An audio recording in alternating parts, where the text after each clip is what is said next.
Painted application ધોરણ 6 થી 12ના વિદ્યાર્થીઓ માટે અપડેટ થઈ ચૂકી છે. આ એપ્લિકેશનમાં શું છે? બધા જ વિષયના વિડીયોઝ છે. ગુજરાતની બેસ્ટ ફેકલ્ટી દ્વારા લાઈવ લેક્ચર્સ છે. આઈએમપી પ્રશ્ન છે, ટેસ્ટ સિરીઝ છે અને ગુજરાતના તમામ વિદ્યાર્થીઓ સાથે તમે તમારી કમ્પેરિઝન કરી શકો છો. ગેમિફિકેશન છે અને બીજું ઘણું બધું. તો તમે એપ્લિકેશન ડાઉનલોડ ન કરી હોય તો ડિસ્ક્રિપ્શનમાં લિંક આપી છે. હમણાં જ પ્લે સ્ટોર ઉપર જાઓ અને એપ્લિકેશન ડાઉનલોડ કરો. ઘરે બેઠીને સરસ મજાનું ગુજરાતની જોરદાર ફેકલ્ટી સાથે ભણો, સારા માર્ક્સે પાસ થાઓ. અર્થશાસ્ત્ર ચેપ્ટર નંબર 5 આવક અને ખર્ચના ખ્યાલો. કોને કહેવાય આવક અને કોને કહેવાય ખર્ચ, એ વિશે આપણે માહિતી મેળવતા હતા.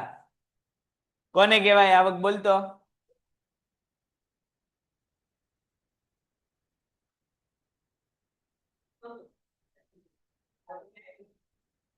આવક એટલે શું?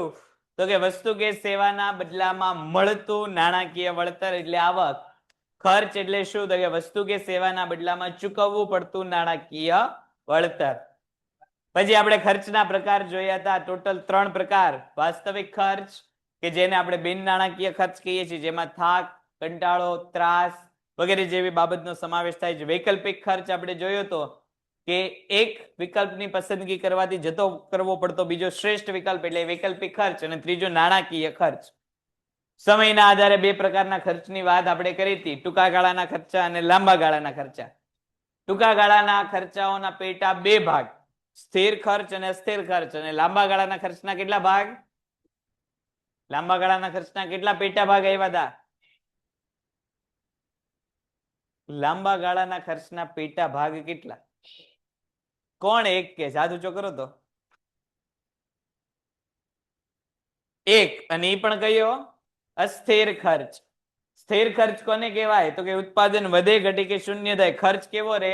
એક સરખો રહે, એને સ્થિર ખર્ચ કહેવાય. અસ્થિર ખર્ચ કોને કહેવાય? તો કે ઉત્પાદન વધવાથી ખર્ચ વધી જાય, ઉત્પાદન ઘટવાથી ખર્ચ ઘટી જાય, ઉત્પાદન શૂન્ય થતા ખર્ચે કેવો થઈ જાય? શૂન્ય થઈ જાય. એને આપણે કયો ખર્ચ કહીએ છીએ? અસ્થિર ખર્ચ.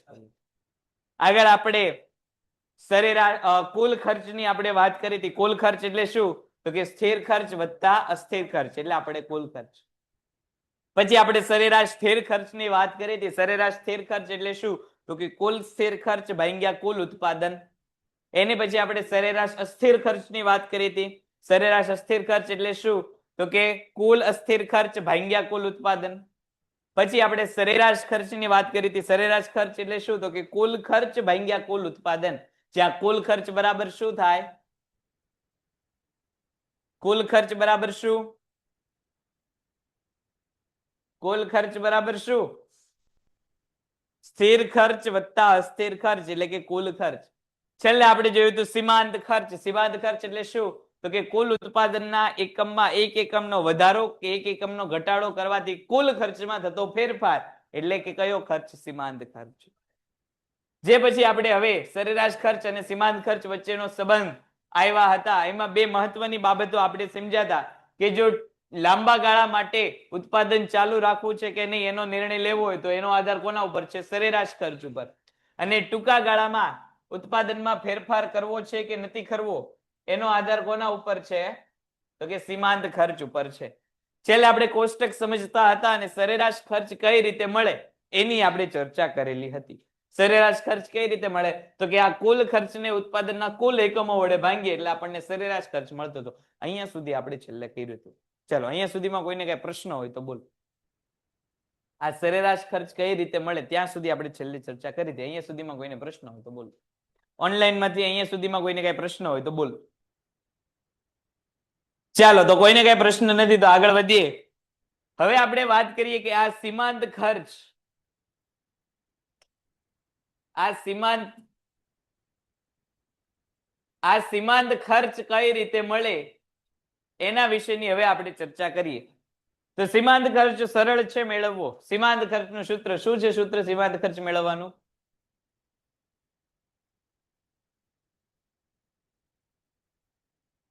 શું છે ભાઈ? સીમાંત ખર્ચ મેળવવાનું સૂત્ર શું છે? સીમાંત ખર્ચ માટેનું સૂત્ર સીમાંત ખર્ચનું સૂત્ર છે MCN બરાબર TCN માઇનસ TC કૌંસમાં n માઇનસ 1, જ્યાં MC એટલે શું તો કે માર્જિનલ કોસ્ટ. શું હે કોણે ખોટું કરાવ્યું? મેં ખોટું કરાવ્યું? એ ખોટું એનું હોય, ખોટું કઈ કરાવવાનું જ નહીં. એ જ IMP મહત્વનું ઈ જ છે કે ભાઈ એમ તમને સીમાંત ખર્ચ શોધતા જ ન આવડે એનું સૂત્ર છે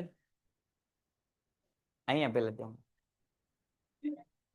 તું સીમાંત ખર્ચ ભણાવ્યો ત્યારે ક્યાં હતો તું? તો આ સૂત્ર છે. તો જો આપણે n બરાબર શું મૂકીએ છીએ? આપણે n બરાબર શું મૂકીએ છીએ તો કે n બરાબર ઉત્પાદનના એકમો. હવે દાખલા તરીકે પેલા એકમ માટે MC એટલે કે માર્જિનલ કોસ્ટ જોતું હોય તો MC1 બરાબર TC1 માઇનસ TC કૌંસમાં 1 માઇનસ 1, એટલે કે MC1 marginal cost for 1 unit is equal to total cost for 1 unit. એક વસ્તુ બનાવવાનો કુલ ખર્ચ કેટલો છે તો કે 20 માઇનસ TC કૌંસમાં n માઇનસ 1 એટલે કે 1 માઇનસ 1. 1 માઇનસ 1 એટલે કેટલા થાય? 0. તો કે ટોટલ કોસ્ટ ફોર 0 પ્રોડક્શન. હવે જો આપણે અગાઉ પણ વાત કરી હતી સીમાંત ખર્ચને કયા ખર્ચ સાથે સંબંધ છે? સીમાંત ખર્ચને કયા ખર્ચ સાથે સંબંધ છે? કયા ખર્ચ સાથે? અસ્થિર ખર્ચ સાથે સંબંધ છે. અને સ્થિર ખર્ચથી કેવો છે તો કે સ્થિર ખર્ચથી સ્વતંત્ર છે. તો અસ્થિર ખર્ચ સાથે સીમાંત ખર્ચને સંબંધ છે અને સીમાંત ખર્ચ અસ્થિર ખર્ચ સાથે સંબંધ ધરાવતો હોવાથી 0 ઉત્પાદન ખર્ચ કેટલો હશે? સીમાંત ખર્ચ અસ્થિર ખર્ચ સાથે સંબંધ ધરાવતો હોવાથી ઉત્પાદનની 0 સપાટીએ ખર્ચ કેટલો હશે? ઉત્પાદનની 0 સપાટીએ કહું છું બેટા કેટલો હશે? કેટલો હશે?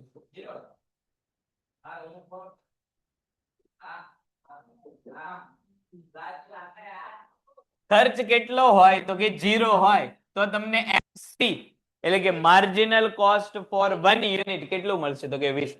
જો આપણે છેલ્લે અહીંયા 20 લખેલા હતા એ લોકોએ ભલે ડેશ આપ્યો. આવી રીતે બધા જ ખર્ચાઓ મળે. હવે દાખલા તરીકે અહીંયા 1 ની બદલે આપણે કરી નાખીએ 2, તો અહીંયા n ની બદલે 1 ની બદલે કેટલા આવશે તો કે 2, અને અહીંયા n બરાબર કેટલા આપણે લખશું તો કે 2 માઇનસ 1.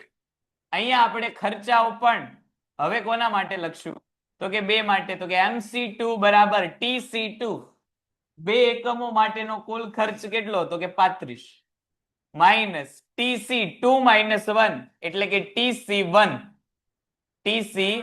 એટલે કે એક એકમો માટેનો કુલ ખર્ચ કેટલો છે તો કે 20. તો માર્જિનલ કોસ્ટ 35 માઇનસ 20 કેટલા આવશે 15. તો જો આપણને 15 મળી ગયા. આવી રીતે આપણને આગળ બધા જ તે વર્ષોનો જવાબ અહીંયા મળશે.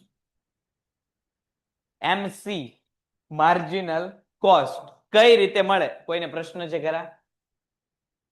ઓનલાઈન માંથી સમજાઈ ગયું હોય તો ફટાફટ થમ આપી દો તો આગળ વધીએ કે આ આંકડા કઈ રીતે આવ્યા એનું સૂત્ર આ છે. ડન છે, ચાલો ઓકે. બીજા બધા ઓકે ડન છે, ચાલો આગળ. ઓકે ડન ઓકે ચાલો. અહીંયા બેઠેલા માંથી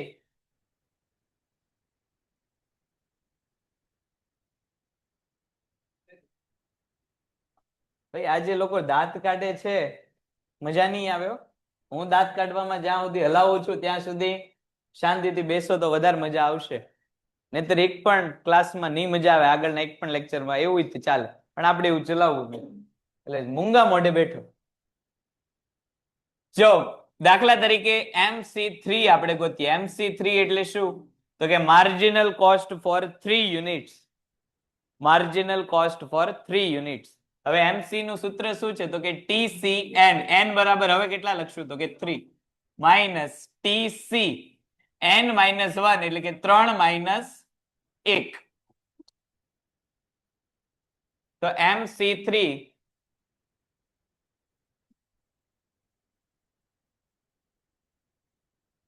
MC3 બરાબર જો કોષ્ટકમાં જુઓ ટોટલ 3 વસ્તુનું ઉત્પાદન કરવું હોય તો કુલ ખર્ચ કેટલો આપ્યો છે 45 માઇનસ TC3 માઇનસ 1 એટલે કે TC2 એટલે કે બે વસ્તુનું ઉત્પાદન કરવું હોય તો કુલ ખર્ચ કેટલો આપ્યો છે? કેટલો આપ્યો છે? 35. તો MC3 કેટલો આવશે? 10. જો તો કોષ્ટકમાં 10 આપેલું છે ક્યાંય, તો એનો અર્થ એ કે આપણો આ મુદ્દો સાચો. આવી રીતે MC4 ગોતીએ. MC4 બરાબર TC4 માઇનસ TC કૌંસમાં 4 માઇનસ 1. હવે MC4 ચાર એકમો બનાવવાનો કુલ ખર્ચ કેટલો છે? 60 માઇનસ TC4 માઇનસ 1 એટલે કે TC3 ત્રણ એકમો બનાવવાનો કુલ ખર્ચ કેટલો છે? તો કે 45. 60 માંથી 45 જાય જો તો 15 એવું કઈ આપેલું છે માર્જિનલ કોસ્ટ. એનો અર્થ કે આપણો આ મુદ્દો કેવો છે? સાચો છે. MC5 ની ગણતરી કરીએ. MC5 બરાબર TC5 માઇનસ TC કૌંસમાં 5 માઇનસ 1 એટલે કે 4. તો MC5 બરાબર 5 એકમો બનાવવાનો કુલ ખર્ચ કેટલા રૂપિયા છે? કેટલા? 85 માઇનસ 4 એકમો બનાવવાનો કુલ ખર્ચ કેટલો છે? તો કે 60. 85 માઇનસ 60 જો તો કોષ્ટકમાં આપણને 25 આપેલા છે. તો એનો અર્થ કે આપણો માર્જિનલ કોસ્ટ કેવો રહ્યો? તો કે સરળ. અહીંયા સુધીમાં કોઈને કઈ પ્રશ્ન આવે? હવે સમજાણું માર્જિનલ કોસ્ટ કઈ રીતે. ચાલો ઓનલાઈન માંથી હવે પ્રશ્ન ભાઈ કે આ માર્જિનલ કોસ્ટ કઈ રીતે મળ્યું એ ન સમજાણું. હવે કોઈ છે એવું? આવી જ રીતે 6 એકમ 7 એકમ 8 એકમ બધા માટે તમારે ગોતતા જવાનું, જેટલા આંકડા આપ્યા હોય એટલા. ઓકે, ડન છે. આગળ વધીએ. આ આપણને 3 માર્કમાં પૂછાઈ જાય. ખાલી અનુસૂચિ અને આકૃતિ 3 માર્કમાં પૂછે. આખે આખો પ્રશ્ન એટલે કે સરેરાશ ખર્ચ અને સીમાંત ખર્ચ વચ્ચેનો સંબંધ દર્શાવો એ 5 માર્કમાં પૂછાઈ શકે. 5 માટે કેવો છે આ? આઈએમપી છે, મોટો નથી. કોણ છે એ મોટા વાળા? અનુસૂચિમાં દર્શાવ્યા મુજબ જેમ જેમ ઉત્પાદનનું પ્રમાણ વધે છે તેમ તેમ શરૂઆતમાં સરેરાશ ખર્ચ અને સીમાંત ખર્ચ બંને કેવા થતા જાય છે? ઘટતા જાય. હવે જો અહીંયા મહત્વનું એક વાત મહત્વની સાંભળી લો. હવે આપણને જ્યારે 5 માર્કમાં કે 3 માર્કમાં પ્રશ્ન પૂછાય તો અનુસૂચિમાં આપણને આ તો આંકડા યાદ રહેશે નહીં. એટલે અનુસૂચિમાં આવડા આંકડા યાદ નહીં રહે એટલે આપણે કેવા આંકડા લખવા પડશે? તો કે આપણે પોતે ઘરના આંકડા લખવા પડશે. હવે જો અહીંયા એક નિયમ છે કે જ્યારે તમે ઉત્પાદન શરૂઆતના તબક્કે વધારતા હો ત્યારે ફરજિયાત તમારો ખર્ચ કેવો થતો રહે? તો કે ઘટતો રહે. એક સપાટીએ તમારો ખર્ચ કેવો થઈ જાય? તો કે સ્થિર થઈ જાય. પછી તમારા ખર્ચમાં શું થાય? તો કે વધારો. જ્યારે તમે આકૃતિ અને અનુસૂચિ બનાવો છો, પરીક્ષામાં તમને આકૃતિ અને અનુસૂચિ બનાવવાની કીધી અને તમે અનુસૂચિ કે આકૃતિ બનાવો છો ત્યારે આ 3 મુદ્દા ખાસ યાદ રાખવાના. કયો 3 મુદ્દા? તો કે શરૂઆતમાં તમારે ખર્ચ વધતો લેવાનો, પણ કેવો વધતો લેવાનો? ઘટતા દરે વધતો લેવાનો. એક સપાટીએ તમારે ખર્ચ કેવો કરી નાખવાનો? સ્થિર કરી નાખવાનો. પછી તમારે ખર્ચ લેવાનો કેવો લેવાનો? વધતા દરે. હવે અહીંયા જો કુલ ખર્ચમાં તમને પેલા ઘટતા દરનો વધારો જોવા મળશે. ઘટતા દરનો વધારો, પછી અમુક સપાટીથી વધતા દરનો વધારો. હવે જો અહીંયા 20 અને 35 20 અને 35 વચ્ચે તફાવત કેટલા એકમ કેટલા રૂપિયાનો છે? 15. 35 અને 45 એની વચ્ચે તફાવત કેટલો છે? 10. 45 અને 60 એની તફાવત કેટલો છે? 15. 60 અને 50 એની વચ્ચે તફાવત કેટલો છે? તો કે 25. 85 અને 15 તફાવત કેટલો આવશે? 30. અને 15 અને 150 તફાવત કેટલો છે? 5. તો જો શરૂઆતના તબક્કામાં ખર્ચ વધે છે પણ કેવા દરે વધે? જો ઘટતા દરે. પહેલા ખર્ચમાં 15 રૂપિયાનો ફેરફાર થયો, પછી ખર્ચમાં કેટલા રૂપિયાનો? 10. એટલે શરૂઆત કરતા ખર્ચ વધ્યો પણ કેવો વધ્યો? ધીરી ગતિએ વધ્યો. પછી જેમ જેમ આગળ જાવ એમ એમ જો ખર્ચમાં પાછો શું થાય છે? તો કે વધારો થાય છે. પછી 15 રૂપિયા વધ્યો, પછી 25 રૂપિયા, 30 રૂપિયા, 35 રૂપિયા.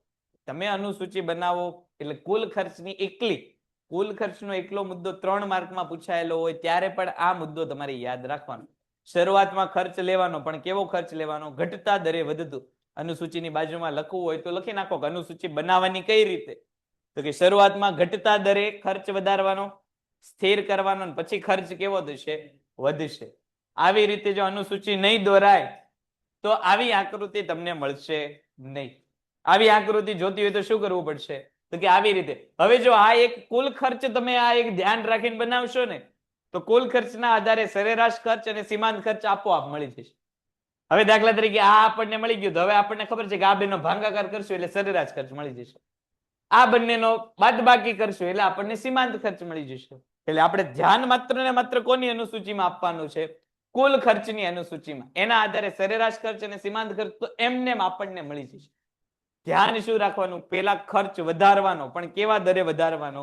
ઘટતા દરે વધારવાનો. પછી ખર્ચ કેવો કરી નાખવાનો? સ્થિર. અને પછી કેવો વધારવાનો? વધતા દરે વધારવાનો. આટલું ખ્યાલ આવ્યો તમને? અનુસૂચિની બાજુમાં અનુસૂચિ કઈ રીતે બનાવી એ લખવું હોય તો લખી નાખો. દાખલા તરીકે તમે ઘરના આંકડા લીધા હોય, અહીંયા 20 ની બદલે તમે 30 લીધા, તો 30 ની પછી કેટલા લેવાના? તો કે 30 ની બદલે પછી તમે 10 વધારો, એટલે કે 30 ની બદલે પછી કરો 40, પછી 40 ની બદલે કરો 45, 5 વિધા, પછી 45 ની બદલે કરી નાખો 55, 10 વિધા. એવી રીતે તમે ઘરના આંકડાથી વધારો ઘટાડો કરી શકો. ખ્યાલ ફરીવાર શું રાખવાનો? તો કે શરૂઆતમાં ખર્ચ વધશે, પણ કેવો વધશે?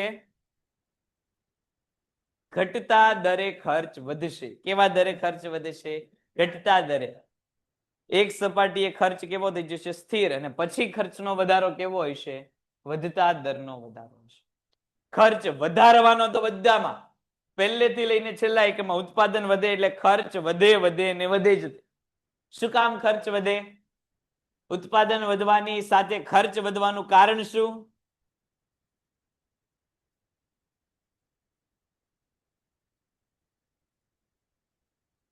ઉત્પાદન વધવાની સાથે ખર્ચ વધવાનું કારણ શું? ખર્ચ વધવાનું કારણ શું? શા માટે ઉત્પાદન વધે તો ખર્ચે વધે? હા, પણ નિયમ શું કામ આવ્યો આવો? અસ્થિર ખર્ચના વધારાને કારણે ઉત્પાદન વધે એટલે કુલ ખર્ચ કેવો થાય? તો કે વધે. અહીંયા જેમ જેમ તમે ઉત્પાદન વધારે દેખાડશો તેમ તેમ તમારો કુલ ખર્ચ હંમેશા કેવો થતો હશે? તો કે વધતો જ રહેતો હશે. શરૂઆતમાં ઘટતા દરે વધશે ને પછી વધતા દરે વધશે.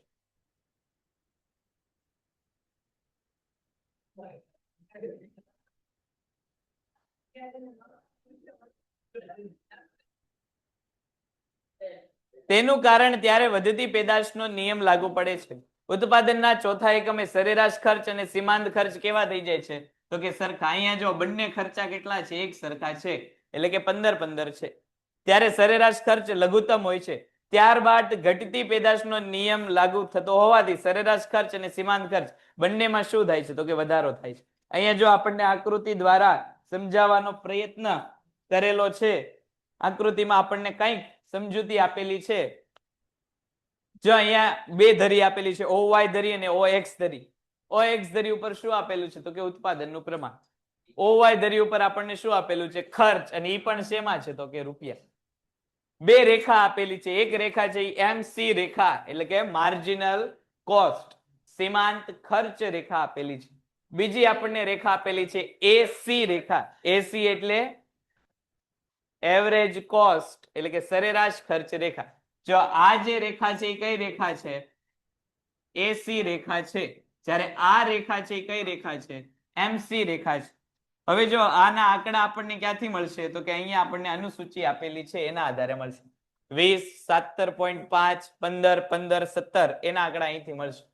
સરેરાશ ખર્ચ જો પેલા 20, પછી 17.5, પછી 15 સ્થિર છે, પછી પાછો 15, એટલે આ આંકડા ઈ મેળા. અહીંયા 20 થી આ લોકોએ ડેશ આપેલું છે એટલે 20 થી બનાવેલી નથી, પણ આપણે જો બનાવીએ અને 20 લખ્યા હોય તો આપણી શરૂઆત ક્યાંથી થઈ છે? અહીંથી થઈ છે. અહીંથી પછી અહીંયા એટલે કે કેટલા એકમો છે? તો કે 15, પછી 10. હવે જો અહીંયા મહત્વનું સમજવાનું છે અને એ જ પાછળ અનુસૂચિમાં આપેલું છે કે જ્યારે તમે શરૂઆતમાં ઉત્પાદન વધારો છો, ત્યારે તમારો ઉત્પાદન વધવાને કારણે તમારો જે સીમાંત ખર્ચ છે, આ સીમાંત ખર્ચનો ઘટાડો કેવો છે? તો કે ઝડપી ઘટે છે. શરૂઆતમાં સીમાંત ખર્ચ કેવો થાય છે? તો કે ઝડપી ઘટે છે. જ્યારે સરેરાશ ખર્ચ કેવો રહે છે? વધુ રહે છે. જો શરૂઆતમાં સરેરાશ ખર્ચની રેખા કરતા સીમાંત ખર્ચની રેખા કેવી છે? તો કે નીચે છે. એટલે જ્યારે શરૂઆતના તબક્કે ઉત્પાદન વધે ઉત્પાદન વધવાને કારણે સરેરાશ ખર્ચ પ્રમાણમાં કેવો વધે, કેવો ઘટે, તો કે ઝડપથી ઘટે. જ્યારે સરેરાશ ખર્ચ પ્રમાણમાં કેવો ઘટશે, તો કે ઓછો ઝડપથી. ઉત્પાદનનું એક બિંદુ એટલે કે ચોથા એકમોએ સરેરાશ ખર્ચ અને સીમાંત ખર્ચ કેવા થઈ જશે, તો કે બંને સરખા થઈ જશે. ઉત્પાદનના ચોથા એકમોએ સરેરાશ અને સીમાંત ખર્ચ કેવા થઈ જશે, એક થઈ જશે. એટલે જો બંને રેખા એકબીજાને ચોથા એકમોએ કેવી થાય છે, તો કે છેદે છે. આગળ જતા વાત કરીએ તો સીમાંત ખર્ચ ઝડપથી વધશે અને સરેરાશ ખર્ચ કેવો વધશે, તો કે ઓછી ઝડપથી. 3 તબક્કામાં કામગીરી ચાલે છે. જો અહીંયા 3 તબક્કા ઈ જ આપેલા છે.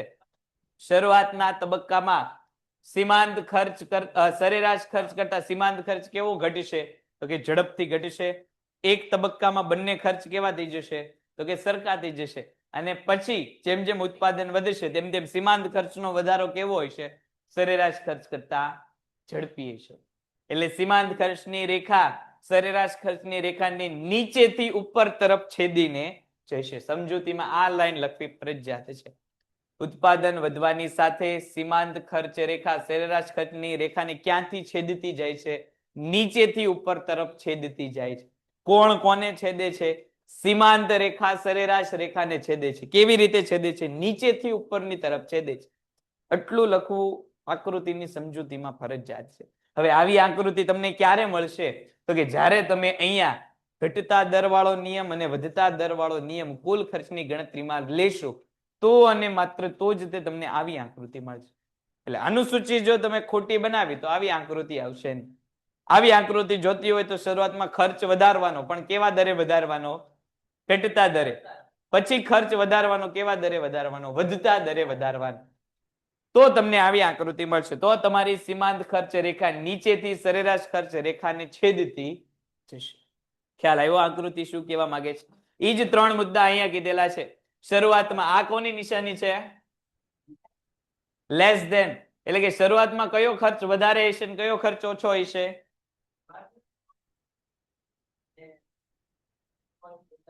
સીમાંત ખર્ચ શરૂઆતમાં કેવો હોય છે, તો કે વધારે ઘટતો હોય છે. સરેરાશ ખર્ચ કરતા સીમાંત ખર્ચ કેવો હોય છે, તો કે ઝડપથી ઘટતો હોય છે. જો અહીંયા સીમાંત ખર્ચની રેખા સરેરાશ ખર્ચ રેખા કરતા કેવી છે, નીચેના ભાગમાં છે. શરૂઆતમાં સરેરાશ ખર્ચ ઘટે છે ત્યારે સીમાંત ખર્ચ પણ ઘટે છે, પરંતુ સરેરાશ ખર્ચના ઘટાડા કરતા સીમાંત ખર્ચનો ઘટાડો કેવો છે, ઝડપી છે. પેન્ટેડ એપ્લિકેશન ધોરણ 6 થી 12ના વિદ્યાર્થીઓ માટે અપડેટ થઈ ચૂકી છે. આ એપ્લિકેશનમાં શું છે, બધા જ વિષયના વિડીયોઝ છે. ગુજરાતની બેસ્ટ ફેકલ્ટી દ્વારા લાઈવ લેક્ચર્સ છે, આઈએમપી પ્રશ્ન છે, ટેસ્ટ સિરીઝ છે અને ગુજરાતના તમામ વિદ્યાર્થીઓ સાથે તમે તમારી કમ્પેરિઝન કરી શકો છો. ગેમિફિકેશન છે અને બીજું ઘણું બધું. તો તમે એપ્લિકેશન ડાઉનલોડ ન કરી હોય તો ડિસ્ક્રિપ્શનમાં લિંક આપી છે. હમણાં જ પ્લે સ્ટોર ઉપર જાઓ અને એપ્લિકેશન ડાઉનલોડ કરો. ઘરે બેઠીને સરસ મજાનું ગુજરાતની જોરદાર ફેકલ્ટી સાથે ભણો, સારા માર્ક્સે પાસ થાઓ. ઉત્પાદનના એક તબક્કામાં પછી કેવું થઈ જશે, તો કે સીમાંત ખર્ચ અને સરેરાશ ખર્ચ બંને કેવા થઈ જશે, એક સરખા થઈ જશે. જ્યારે સરેરાશ ખર્ચ લઘુત્તમ સપાટી હશે ત્યારે સીમાંત ખર્ચની રેખા સરેરાશ ખર્ચ રેખાની નીચેથી છેદીને પસાર થશે. હમણાં જે વાત કરી ને કે સમજૂતીમાં લખવાનું, જો અહીંયા ફરજિયાત લખેલું છે.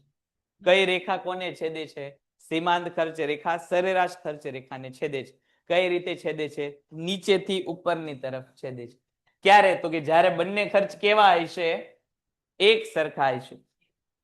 એટલે કે marginal cost is equal two average cost. ઉત્પાદનના છેલ્લા તબક્કામાં એટલે કે જ્યારે ઉત્પાદન વધતું જ હશે ત્યારે પછી ઝડપથી કોનામાં વધારો થઈ જશે, સીમાંત ખર્ચમાં ઝડપી વધારો થશે. સરેરાશ ખર્ચનો વધારો કેવો હશે, ઓછો હશે.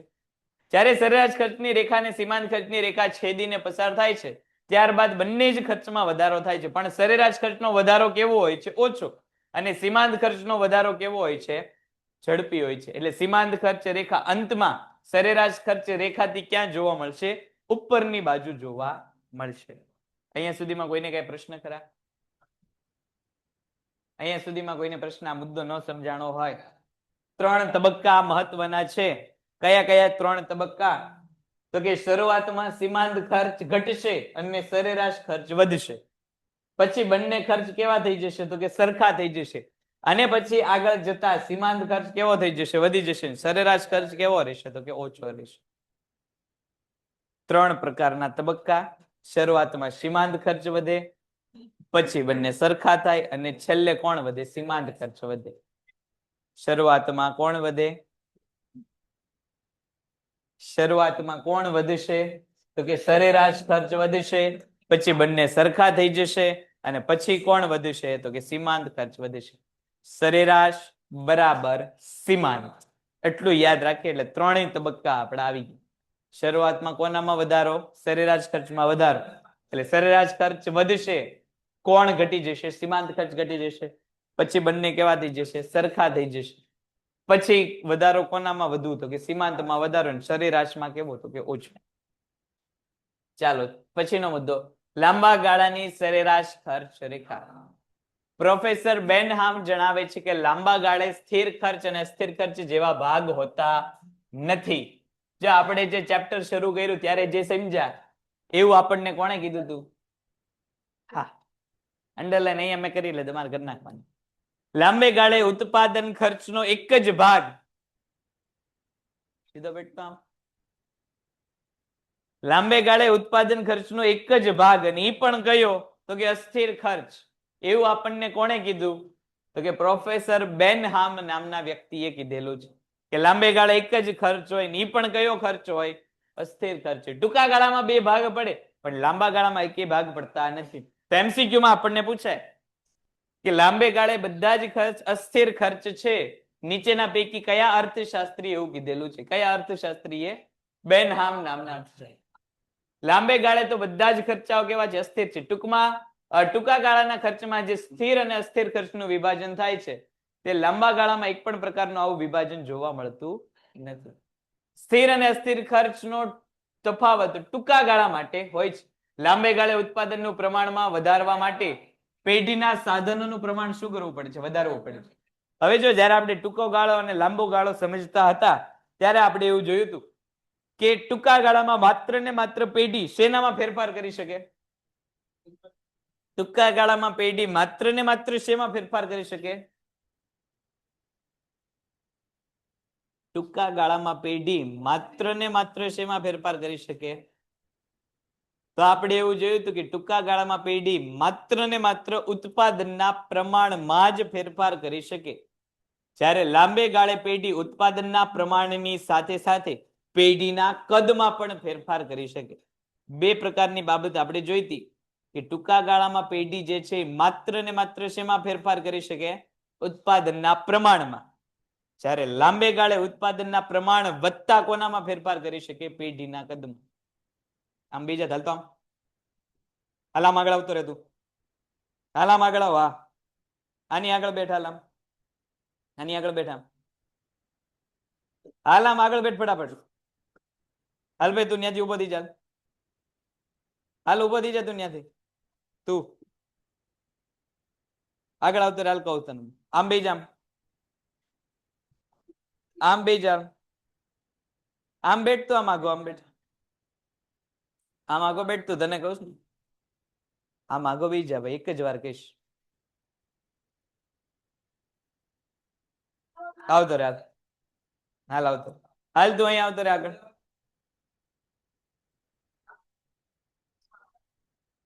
હાલ ફટાફટ, મારા પાસે એવો ખોટો ટાઈમ નથી અહીંયા કઈ.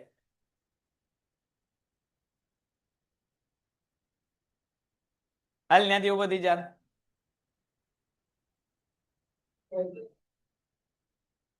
બસ અહીંયા આવતો આગળ,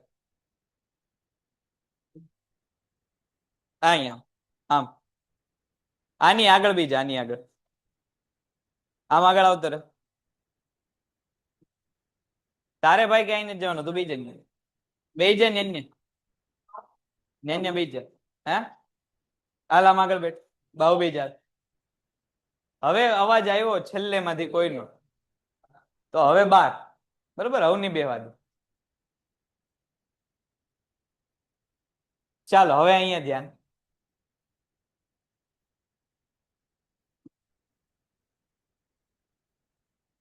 પરિણામે અસ્થિર ખર્ચમાં ઉત્પાદન સાથે વધતો જાય છે, એક ઉદાહરણથી સમજીએ તો પેઢીમાં કામ કરતા કાયમી શ્રમિકોનું વેતન ટૂંકા ગાળા માટે કેવું હોય તો કે સ્થિર હોય. હવે દાખલા તરીકે હું અહીંયા આવીને લેક્ચર લેતો હોઉં. શેનો ભાઈ પાછળ તું છે એમ કેમ ગયો? તું પાછળ તો આમ આગળ આવતો રહેતો. આમ આગળ આવ, આગળ આવ, હજી આવ, હાલ આમ આગળ આવતો રહે. એમ પૂછ્યા વગર હલવાનું જ નહીં હો ભાઈ. તોય તે એમ તું પાછળ ગયો ને, અહીંયા ધ્યાન આપો. પેઢી ના કાયમી કર્મચારી હોય એનો ટૂંકા ગાળામાં પગાર કેવો હોય તો કે એક સરખો હોય. હવે દાખલા તરીકે મેનેજરની વાત કરીએ, મેનેજરને એકવાર એમ કહી દીધું કે મહિને 50,000 રૂપિયા પગાર, તો 1 વર્ષ 2 વર્ષ 3 વર્ષ સમયના ટૂંકા ગાળામાં એનો પગાર કેવો રહે તો કે 50,000 જ રહે. આ મહિને 50,000 આપ્યા, આવતા મહિને 60,000 આપશું તો કે એવું નહીં કરી.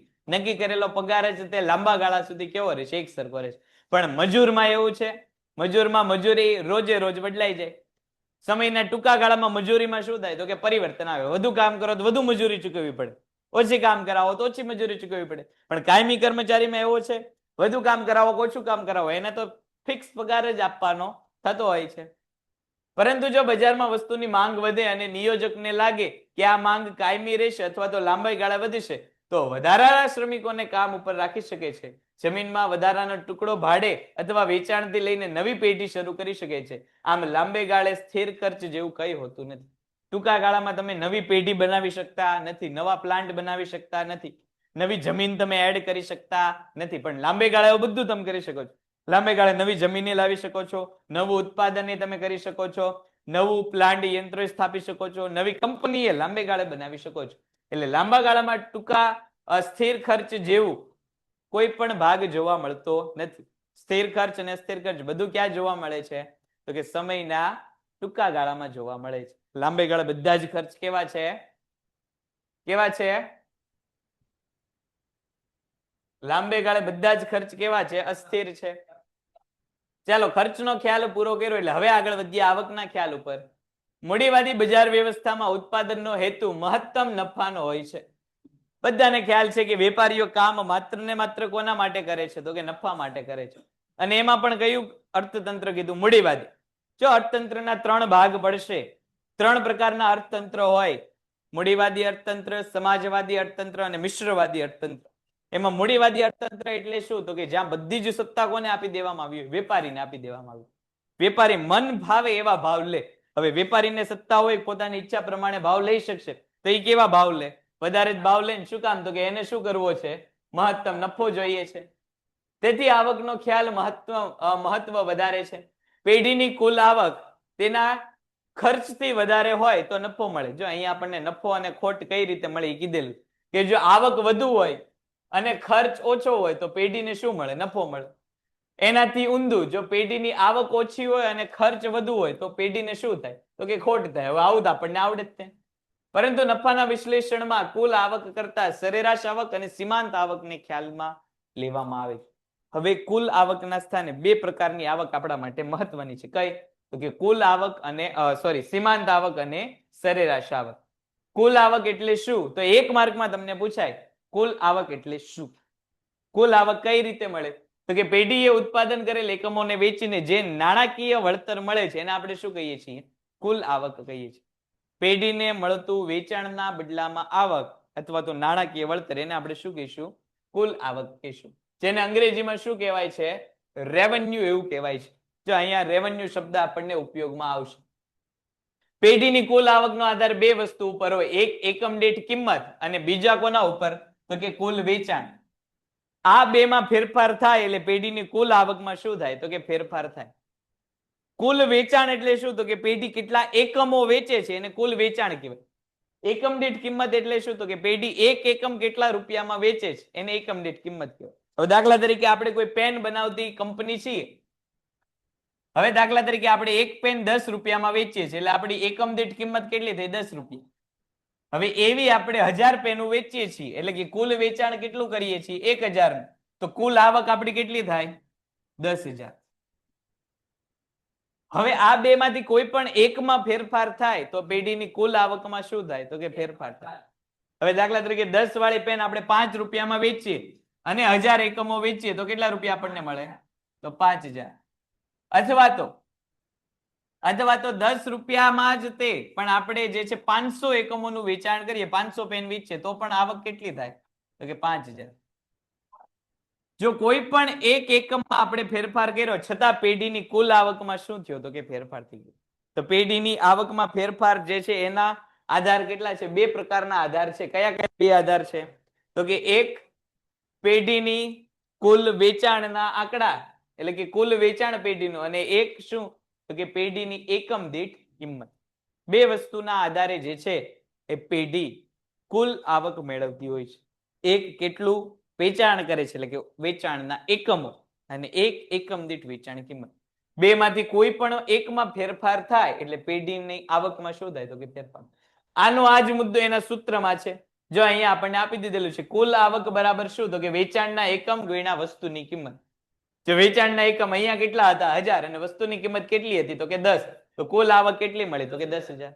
જો અહીંયા આપણને ઈ જ ઉદાહરણ આપેલું છે કે ભાઈ કુલ આવક 5000 રૂપિયા છે. 5000 રૂપિયા આવક કઈ રીતે મળી? તો એકમ દીઠ 50 રૂપિયાની વસ્તુ વેચે છે, અને કેટલા એકમો વેચે છે?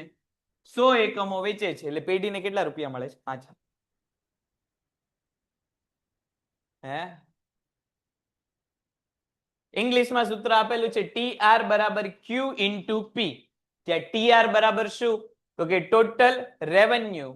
Total revenue is equal to Q for quantity into P for price. એટલે કે કુલ આવક બરાબર એકમો ગુણ્યા કિંમત, અથવા તો જથ્થો, અથવા તો પ્રાઇસ. ક્વોન્ટિટી. જો અહીંયા ક્વોન્ટિટી કેટલું તમે એકમોનું વેચાણ કરો છો? તો કે 100 એકમોનું વેચાણ કરો છો. ક્વોન્ટિટી કેટલી છે? 100 એકમોની. P ફોર પ્રાઇસ, કેટલા રૂપિયામાં વેચાણ કરો છો એક એકમનું? તો કે 50 રૂપિયામાં. તો તમને TR એટલે કે ટોટલ રેવન્યુ, કુલ આવક કેટલી મળે છે? 5000.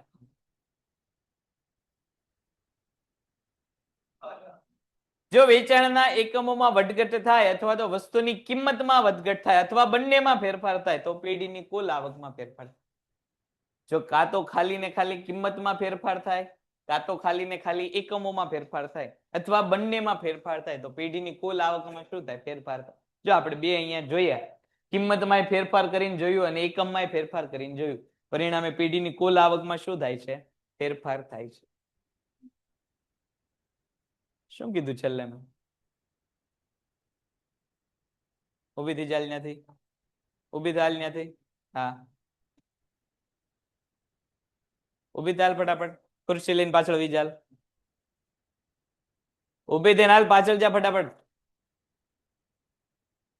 પાછળ ચાલ ફટાફટ. દિવાલ નડી જાઓ. દિવાલ ને અડી ચાલ પાછળ. બસ. પછીનો મુદ્દો સરેરાશ આવક. સરેરાશ આવક કોને કહેવાય? તો કે સૂત્ર અને વ્યાખ્યા બંને કેવી છે? એક સરખી છે. જે સૂત્ર છે એ જ વ્યાખ્યા છે, જે વ્યાખ્યા છે એ જ સૂત્ર છે. એક માર્કમાં પૂછે સરેરાશ આવક એટલે શું? તો કે પેઢીની કુલ આવકને પેઢીના કુલ વેચાણના એકમો વડે ભાંગતા જે આવક મળે એને આપણે કઈ આવક કહીએ છીએ? કોને કહેવાય સરેરાશ આવક? પેઢીની કુલ આવકને કોના વડે ભાંગવાનું છે? પેઢીના કુલ વેચાણના એકમો વડે ભાંગવાનું છે. એટલે આપણે એને શું કહીશું? સરેરાશ આવક કહીશું. સરેરાશ આવકને ઇંગ્લિશમાં શું કહેવાય? તો કે AR, એટલે કે average revenue. Average revenue is equal to total revenue divide by quantity.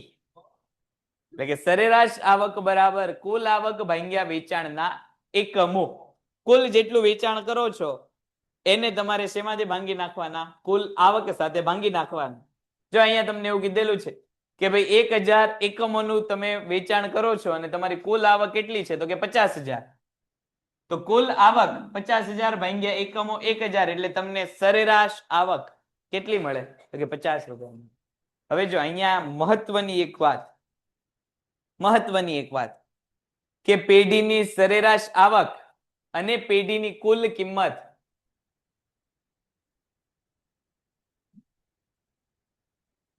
પેઢીની સરેરાશ આવક અને પેઢીની કિંમત હંમેશા મોટે ભાગે કેવી હોય તો કે એક સરખી હોય. પેઢીની કિંમત અને પેઢીની સરેરાશ આવક મોટે ભાગે કેવી હોય? એક સરખી હોય.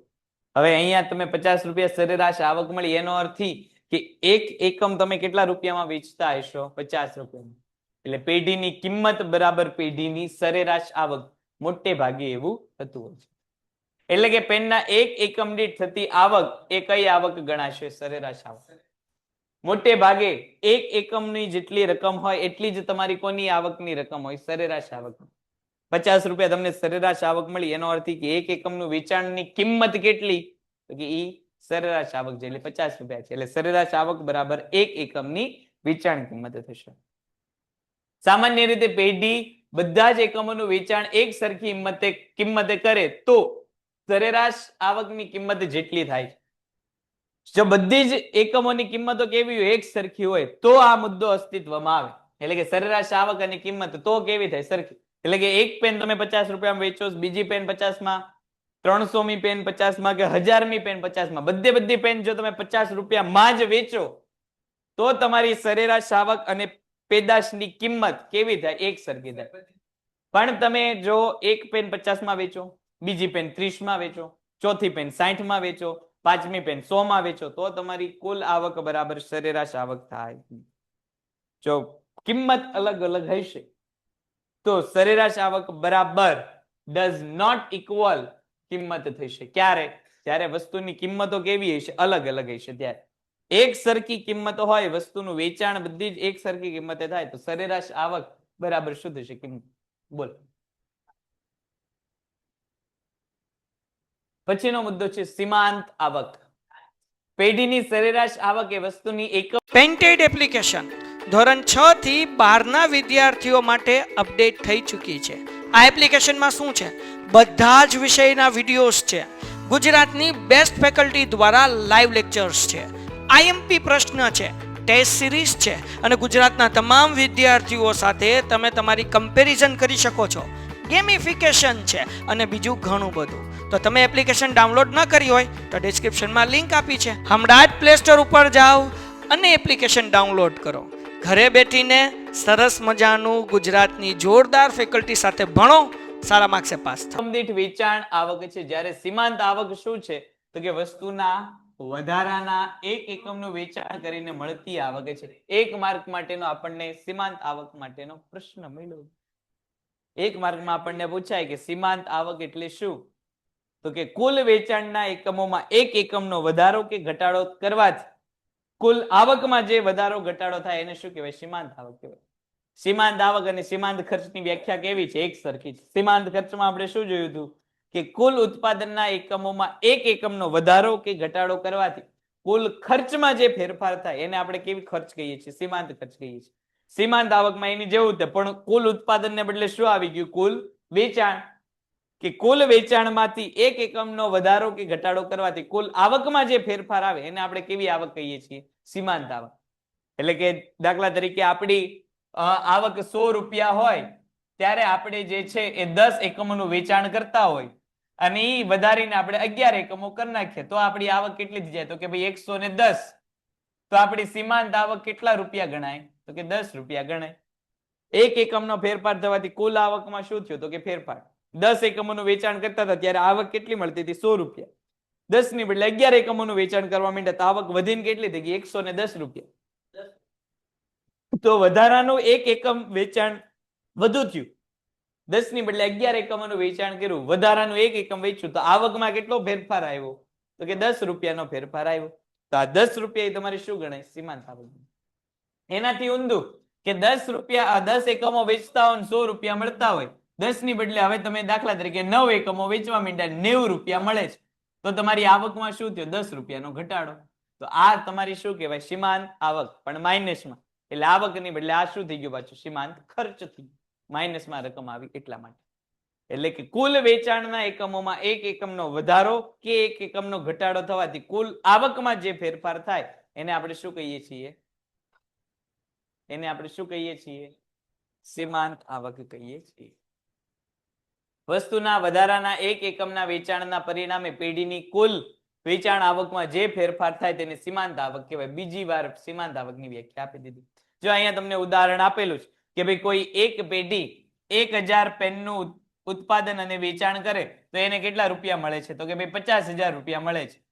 એ જ પેઢી 1000 ની બદલે 1001 પેનોનું ઉત્પાદન કરીને વેચાણ કરે છે તો એની આવક કેટલી થઈ જાય છે? તો કે ભાઈ 50,045 રૂપિયા થઈ જાય છે. તો પેઢીની કુલ આવકમાં શું થયો? તો પેઢીની કુલ આવકમાં વધારો થયો. કેટલા રૂપિયાનો વધારો થયો? તો કે 45 રૂપિયા. તો આ 45 રૂપિયા તમારી શું ગણાય? સીમાંત આવક એટલે કે MR. MR એટલે કે માર્જિનલ રેવન્યુ. MR એટલે કે માર્જિનલ રેવન્યુ.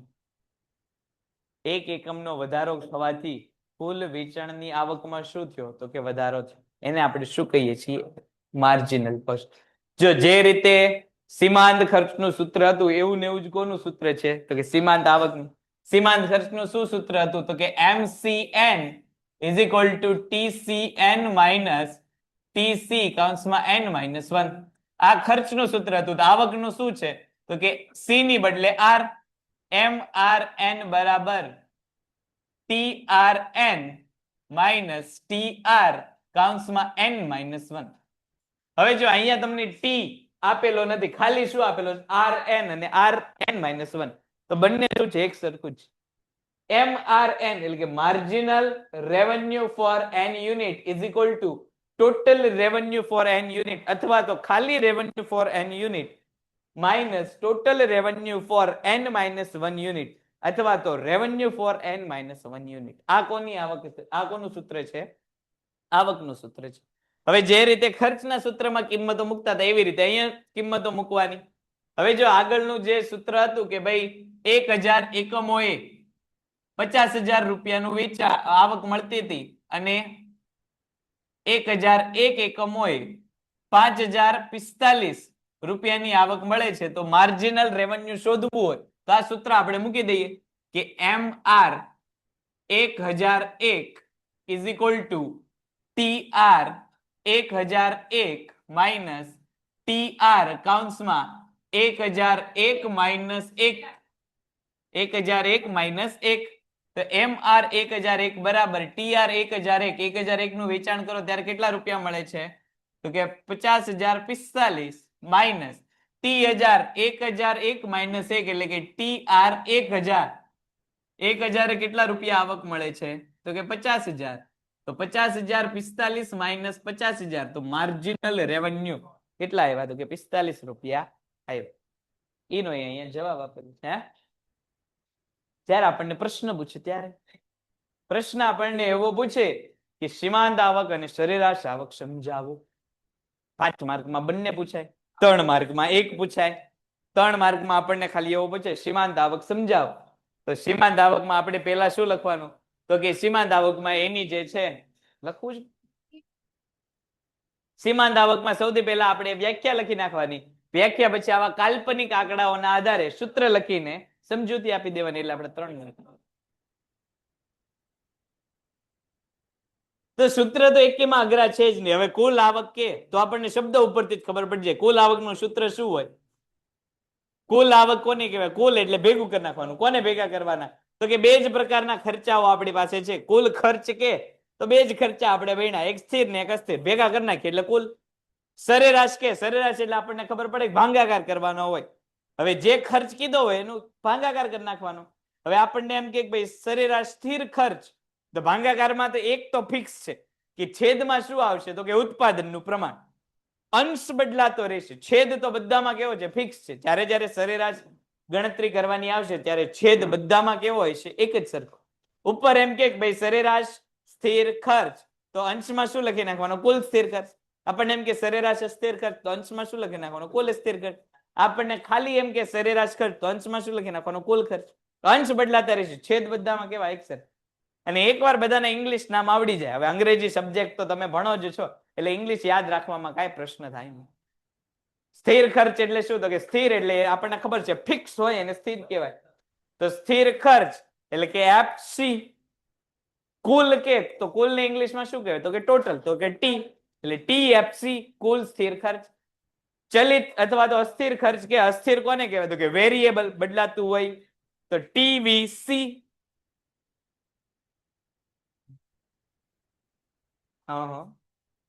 ચાલો પછી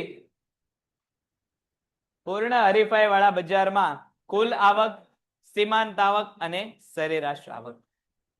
જો અહીંયા એક શબ્દ આવ્યો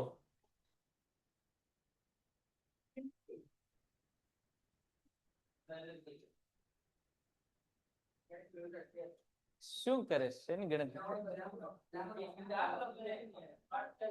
અહીંયા એક શબ્દ આવ્યો પૂર્ણ હરીફાઈ. અહીંયા ધ્યાન આપો. જો આમ તો આની પછીનો આ બે જ મુદ્દા હવે બાકી રહ્યા છે. આની પછીનું આખું જ ચેપ્ટર બજારનું છે, એમાં પૂર્ણ હરીફાઈ આવશે. પણ અહીંયા શબ્દ આવ્યો છે તો સમજી લઈએ. જો બે પ્રકારના શબ્દ છે, એક પૂર્ણ હરીફાઈ અને બીજું અપૂર્ણ હરીફાઈ. અહીંયા ધ્યાન આપો. પૂર્ણ હરીફાઈ કોને કહેવાય તો કે પૂર્ણ હરીફાઈ એટલે અસંખ્ય વેચનાર અને અસંખ્ય ખરીદનાર હોય એને પૂર્ણ હરીફાઈ કહેવાય. જો વાસ્તવમાં આવું બજાર અસ્તિત્વમાં નથી. આ કેવું બજાર છે? કાલ્પનિક બજાર છે. વાસ્તવમાં આવું બજાર અસ્તિત્વમાં નથી. અસંખ્ય ખરીદનાર અને અસંખ્ય વેચનાર હોય એવું વાસ્તવમાં બજાર અસ્તિત્વમાં નથી.